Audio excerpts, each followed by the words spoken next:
दोस्तों, अपनी सड़कों पर सांड को घूमते हुए तो जरूर देखा होगा। ये सांड बेहद आक्रामक और बहुत ताकतवर होते हैं और इनके आसपास जाने की हिम्मत भी कोई नहीं करता है।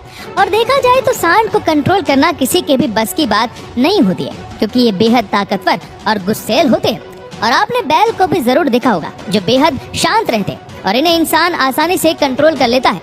इनके पास काम करवाता है, मजदूरी करवाता है, मेहनत करवाता है। लेकिन दोस्तों, क्या आपको पता है कि सांड और बैल में क्या अंतर होता है और इंसान अपने स्वार्थ के लिए एक सांड को बैल कैसे बना देता है?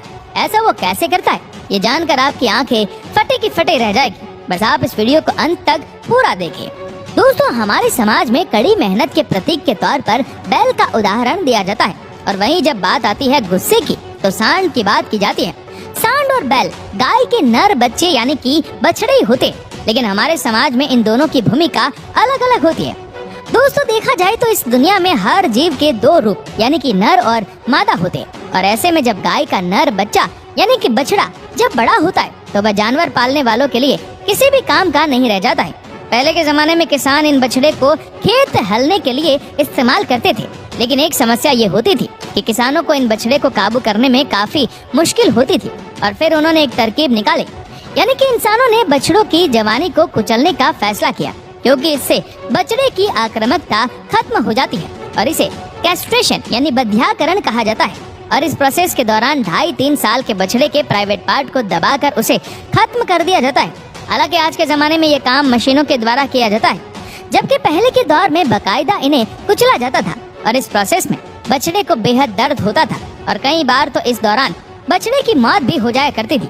प्राइवेट पार्ट को कुचल दिए जाने के बाद यानी खत्म कर दिए जाने के बाद बछड़ा किसी भी गाय के साथ संभोग नहीं कर पाता है।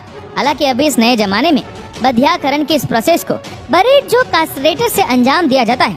इसमें प्राइवेट पार्ट पूरी तरह से नष्ट हो जाता है और इस तरह से एक बछड़े को पूरी तरह से नपुंसक बना दिया जाता है। और वहीं दूसरी तरफ सांड होते और वो ऐसे बछड़े होते हैं जिनका बधियाकरण नहीं किया जाता है।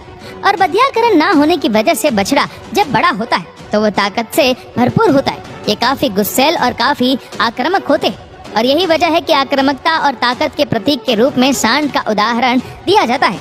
जब बछड़े का बधियाकरण किया जा रहा होता है उसी वक्त बछड़े के नाक को छेद कर नकेल डाल दी जाती है और कुछ इस तरह से वो किसान का गुलाम बन जाता है। और जबकि सांड खुला घूमता है और वह आजादी का प्रतीक माना जाता है और उसके मन में जो आता है वो करता है।